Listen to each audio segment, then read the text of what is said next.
Mesdames et messieurs, bonjour. Vous le savez, en Côte d'Ivoire, l'actualité est dominée par le débat sur le parti unifié. Mais voilà que du côté de l'UPC, un membre du RHDP, il y a des grincements de dents. Les militants vont en congrès et disent non au parti unifié. Alors que le président Soro Brahima dit oui et signe même le manifeste du parti unifié. Que se passe-t-il réellement à l'UPC? Soro Brahima est-il en déphasage avec ses militants? Après ce non, quel rapport désormais UPC-RHDP? Pour tout savoir, c'est dans cet instant vérité, avec comme invité, bien entendu, Soro Brahima, président de l'Union pour la Côte d'Ivoire. Bonjour. Bonjour. Merci d'avoir accepté notre invitation. Le 16 avril, vous signez le manifeste pour le parti unifié. Une dizaine de jours plus tard, le 28, vous allez en congrès et les militants vous disent non, ils ne veulent pas aller à ce parti unifié. Comment vous vivez ce désaveu? Alors, pour moi, il ne s'agit pas d'un désaveu. C'est un exercice démocratique auquel nous nous sommes livrés. Et comme dans toute organisation politique, notamment les partis politiques, le Congrès est un organe souverain. Et donc, en toute souveraineté, le Congrès de mon parti a décidé qu'il ne ratifierait pas l'accord politique en vue de la création du parti unifié et ne donnerait pas son quitus pour l'adoption des projets de statut. En ce moment-là, pourquoi vous avez signé le manifeste? Mais écoutez, moi je n'ai pas été élu en qualité de président de l'UPC pour aller engager un processus de création des partis unifiés. J'ai été élu en qualité de président de l'UPC pour diriger et pour présider aux destinées de ce parti. Lorsqu'il a été question d'aller signer un accord politique en vue de la création du parti unifié, je n'ai pas manqué de dire qu'à ce stade des débats, je n'ai personnellement pas reçu mandat de mon parti pour engager mon parti dans ce processus-là. Mais pourtant, vous avez signé. Est-ce que vous avez signé parce que vous ne savez pas de quoi il s'agissait? Écoutez-moi, je sais très bien de quoi il s'agit. Je vous dis, au moment de signer, j'ai bien indiqué à ceux qui me demandaient de signer que je n'avais pas reçu mandat pour signer. Et vous signez quand même? Ils m'ont dit, signez quand même. Je leur ai dit, si je signe, ce document-là sera remis en cause par mon parti. Ce qui a été fait. Mais donc, ce n'est vraiment pas en toute responsabilité, Monsieur le Président, que vous prenez cette décision de signer? Qu'est-ce que vous avez la responsabilité? Mais vous signez un document et vous dites qu'on vous demande de signer quand même. La responsabilité consiste à dire les choses telles qu'on les sait. Et pour ce qui me concerne, j'ai dit à mes interlocuteurs que mon parti ne m'avait pas engagé, ne m'avait pas donné mandat pour signer un document appelé accord politique. Mais il se trouve que votre signature est toujours sur ce document. Mais dites-moi, est-ce que vous attendiez justement à ce revirement au niveau des militants? Est-ce que vous attendiez à ce nom? Non, je m'attendais parfaitement à ça. C'est pour ça que j'avais pris la précaution de prévenir que cette signature-là n'engagerait pas mon parti. Et c'est quand même trop facile. Et puis, je pense qu'il faut qu'on revienne quand même pour mieux comprendre ça. Alors, vous allez pour signer un document, vous dites à vos alliés, non, moi je préfère avoir quelques réserves. Et puis après, vous dites, on vous demande de signer quand même, et vous signez quand même. Non. Restituons les choses dans leur contexte. Je n'ai pas dit que j'avais des réserves. J'ai dit que je n'ai pas mandat pour signer. On me dit qu'il faut signer. Je dis, je n'ai pas mandat pour signer. Si je signe, ce document sera remis en cause. Je suis à l'aise aujourd'hui parce que j'avais prévenu que ce document ne passerait pas mon congrès. Et naturellement, ce document n'a pas passé mon congrès, qu'il a remis en cause, qu'il n'a pas ratifié ma signature. Moi, j'estime que nous sommes dans un exercice démocratique et en tant que président, je n'ai pas reçu mandat pour faire tout et n'importe quoi. Que mon parti me dise, voilà la raison pour laquelle nous t'avons élu président. Et que, en ce qui concerne cette signature-là, nous ne la reconnaissons pas. Moi, je suis fier, je suis heureux, parce que c'est une première en Côte d'Ivoire. D'accord. Un dirigeant de parti politique ne doit pas se permettre de tout faire. Le jour de ce congrès, il a des militants devant qui il rencontre. Et ceux-là, ils ont le dernier mot. Monsieur le Président, le jour de votre congrès, vous prenez la parole et vous dites, je cite, chers congressistes, vous avez décidé. Pourquoi vous dites vous et non nous? En fait, vous ne vous sentez pas concerné par la décision du congrès? Peut-être que vous n'avez pas bien lu. Mais bien sûr. Quand je parle des congressistes, quand je dis vous, quand je parle de congressistes, moi aussi, en tant que membre statutaire du Congrès, je parle de moi-même. Mais vous dites, vous avez décidé. Pourtant vous êtes aussi... Vous êtes en train de chercher la petite bête. Mais quand je dis vous, je parle des congressistes. Et les congressistes, c'est moi y compris. Si vous voulez savoir ce que je vais voter, je vais vous dire, je vais vous renvoyer au secret des urnes. Mais je vais vous dire, nous sommes fiers parce que nous avons soumis cette question... Il n'y a pas de secret, vous avez signé le manifeste, donc on imagine que ce jour-là, vous étiez parmi ceux qui ont voté oui. Moi, je vous dis, nous avons un parti qui est organisé. Nous avons estimé que cette question spéciale qui consiste à enlever à tous les partis leur autonomie de gestion, qui consiste immédiatement après la tenue du congrès à transférer des pouvoirs électoraux à un organe que nous ne gérons pas. Nous avons estimé que notre parti n'était pas en état de donner son cutus pour ça.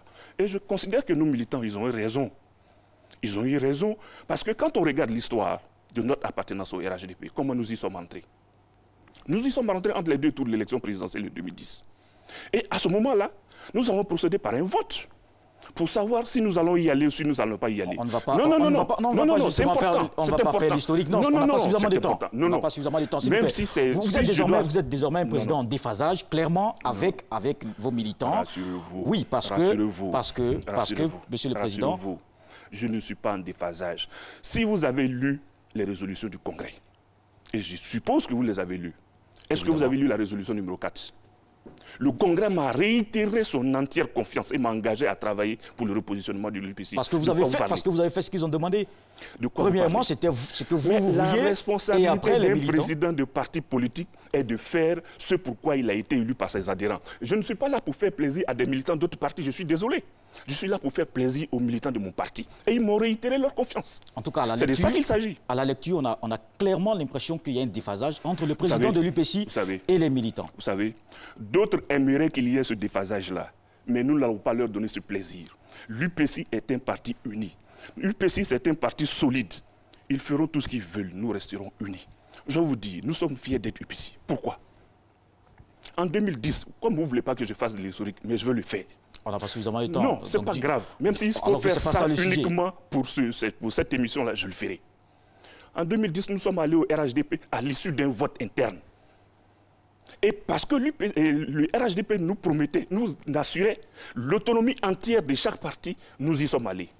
Maintenant qu'il s'agit d'arracher à chaque parti cette autonomie-là, nous avons soumis cette question-là au vote. Et c'est ce vote-là qui dit nous ne sommes pas en état aujourd'hui d'aller à un parti unifié. Voilà, c'est aussi simple. Il n'y a pas de déphasage. Très bien. Alors, vous êtes un président dirigé, au lieu d'être un président qui dirige. Je suis un président dirigé par mes adhérents. Si les autres, ils ne sont pas dirigés par leurs adhérents, c'est leur problème. Moi, je suis heureux d'être dirigé par mes adhérents. Et je ne veux pas être dirigé par les adhérents d'un autre parti. Ça veut dire, ils sont assis chez eux là-bas. Ils sont assis chez eux là-bas. Ils souhaitent que leurs désirs soient réalisés par l'UPC. Mais non, l'UPC n'est pas là pour réaliser les désirs de quelqu'un. L'UPC est là pour réaliser ses propres désirs. C'est aussi simple que ça. Alors, mais si vous n'êtes pas ainsi en accord, est-ce que vous avez peut-être pensé un jour qu'il serait peut-être mieux de partir de l'UPC? Je ne partirai pas. Parce que mes militants ne m'ont pas demandé de partir. Et s'il y a des militants d'autres partis qui souhaitent que je parte, qu'ils aillent régler ça au sein de leur parti. Pour le moment, mes militants, mes adhérents me demandent de faire le travail pour lequel j'ai été élu. Alors, ça peut ne pas plaire à d'autres personnes. Ça, c'est leur problème. Le problème de l'UPC, c'est pas ça. Ah, mais parce que justement, les choses sont clairement établies. Mon ami, vous dites dans votre discours que vos alliés ont un discours gris et contradictoire. Mais à vous entendre, c'est plutôt vous qui avez ce discours contradictoire. Non, mais non, vous les entendez. On vous dit on va au parti unifié, mais chacun garde son identité. Ça veut dire quoi? C'est ça, ça fait partie du discours gris. Parce que tout le monde sait, quand on parle de parti unifié, ça veut dire que chacun disparaît. Chacune des entités disparaît. Mais quand on vous dit on va au parti unifié, mais chacun garde son identité. Qu'est-ce que vous comprenez à ça? Alors vous êtes en train, en fait, parce que nous sommes aujourd'hui déjà dans un Vous êtes en train de justifier votre double jeu, Monsieur le Président. C'est ça? Le oui hier et le lendemain, les militants qui vous ramènent à un non. C'est quoi le oui hier? Vous êtes en train de justifier ça? Non, je ne justifie absolument rien. Un congrès est souverain, je n'ai même pas à le justifier. Mais je vous dis, moi je rends compte devant mon congrès. Et la décision que mon congrès prend, c'est elle que j'applique. Et je leur ai dit que je serai un exécutant zélé des résolutions qu'ils prennent. Pour moi, ça s'arrête là. Et pour moi, le débat est clos. Ceux qui veulent ma tête, qui sont dans leur parti, qui veulent ma tête, mais je ne leur offrirai pas ce plaisir-là. Mais en tout cas, il est clairement... Je ne suis pas responsable devant eux. Moi, je suis responsable devant mes militants et c'est eux qui m'ont donné leur confiance. De quoi ils parlent? Alors, il est clairement, en tout cas, indiqué que vous avez du mal à faire passer vos idées. Ça, c'est clair. C'est quoi mes idées? Mais parce que vous avez dit oui, vous avez signé un manifeste, mais vous avez eu du mal à l'expliquer, à l'imposer. C'est quoi de oui? C'est quoi oui? C'est quoi oui? Vous parlez de quoi? C'est à vous que je pose la question. Non. Parce que c'est vous qui avez une idée à défendre au Congrès, qui n'est pas passée. Moi, je vous dis, je n'ai pas défendu ce projet des partis unifiés, ce n'est pas le nôtre. Malgré votre signature. Vous voulez un scoop? Malgré votre signature. Je vous le dis aujourd'hui. Je ne suis pas un défenseur du parti unifié. C'est ce que vous voulez? Vous voulez un scoop? Je vous le donne. Et ce que vous avez fait en signant le manifeste? Monsieur. C'était quoi? Monsieur, croyez-moi, pensez que j'aurais tenu mon congrès si je n'avais pas signé ce manifeste-là? Non, ne me posez pas la question. Je vais vous poser la question. C'est plutôt vous, non, je vous pose la question. Qu'on veut savoir. Je vous pose la question. Donc c'était un élément, il fallait passer par signer ce manifeste avant d'aller au Congrès. Pensez pas que c'était plutôt le contraire? Ça, c'est votre problème. Nous avons fait notre congrès qui a dit que nous n'allons pas au parti unifié. Toute autre stratégie aurait pu être mise en œuvre, mais c'est celle-là que nous avons choisie. On n'avait plus de questions, on dirait. Non, écoutez, c'est vous qui parlez parce que... Moi, j'ai fini. On vous poser une question, j'ai répondu. On vous pose des questions, mais là, vous ne répondez pas aux questions. À quelle question je n'ai pas répondu? Alors, si vous dites... Rappelez-moi une question à laquelle je n'ai pas répondu. Si vous dites en même temps que l'UPC est ouverte et disponible, vous êtes ouvert à quoi? Vous êtes ouvert à un poste ministériel malgré votre nom? Vous savez, si j'étais personnellement intéressé par un poste ministériel, je sais ce qu'il aurait fallu faire. Non. L'UPC n'est pas marchandé pour des postes ministériels. Ce n'est pas pour ça que nous sommes engagés en politique. Je vous dis, quand en 2008, tous ces jeunes qui sont là aujourd'hui, qui forment l'UPC, s'étaient engagés en politique, ce n'était pas pour des portefeuilles ministériels. Nous n'en cherchons pas spécialement. D'accord. Alors, on va marquer une pause et on se retrouve pour la deuxième partie. Merci de nous rejoindre dans cette deuxième partie de l'Instant Vérité. Monsieur le Président, est-ce que ça veut dire que désormais, le RHDP, c'est tous les autres partis, moins l'UPC? Oui, le RHDP, dans sa version parti unifié, l'UPC n'est pas concerné.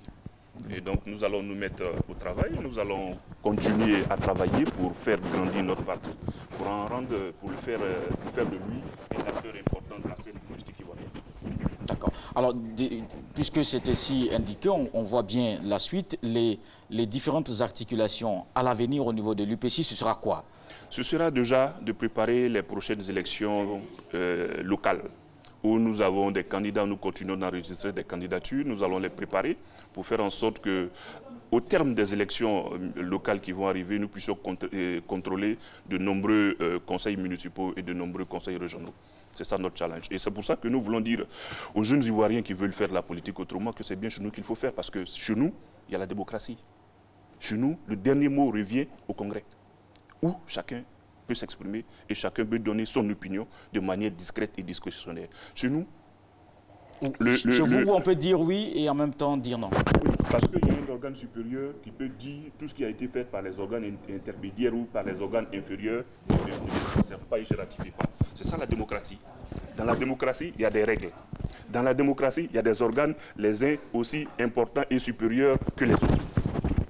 Et c'est ce que le Congrès a décidé que vous devez suivre. Avec le plus grand zèle. Vous avez entendu le samedi le Congrès du RDR, beaucoup de messages, notamment. Est-ce que c'est possible un retour de l'UPC au RHDP? Vous savez, en politique, on ne dit jamais, jamais. L'histoire récente de la Côte d'Ivoire nous a montré que des partis se sont retrouvés, non, après ils ne se sont pas retrouvés. Un président exécutant zélé, est-ce que vous êtes sûr que vous allez revenir? Mais je vous dis, en politique, aucune porte ne se ferme irrémédiablement. Non, c'est vous qui avez dit tout à l'heure que vous serez un président exécutant zélé. Bien sûr. Mais je ne suis pas un oracle. Je ne suis pas un oracle pour savoir ce qui va se passer en 2019, en 2020, en 2021, pour savoir si on reviendra ou si on ne revient pas. Ça, c'est l'avenir qui nous dira. Pour l'heure, nous restons dans notre logique. Pour l'heure, nous restons UPC. Vous, l'objectif de l'UPC aujourd'hui, si on comprend bien, ce sont les élections locales à venir. Oui, exactement. Vous ne visez pas les présidentielles? Mais il ne faut pas mettre la charrue avant les bœufs. Avant 2020, il y a 2018. Parce que c'est très difficile en ce moment, avec quelques 20 000 militants, c'est quand même bien maigre comme base électorale pour une présidentielle. Vous croyez que ce sont les militants qui votent? Non. Pour une base électorale? Non. Demandez aux partis qui se disent grands combien de militants ils ont dans leur base de données. Vous serez surpris. Demandez-leur. D'accord. Merci en tout cas, Président Soro Brahimon, président de l'Union pour la Côte d'Ivoire. On retient en tout cas cette position du oui et du non donc de l'UPC pour ou contre le parti unifié. Certainement que vos positions seront beaucoup plus claires à l'avenir. Merci d'avoir suivi cet instant vérité. C'est terminé pour aujourd'hui. Marco et Nessi, à lundi.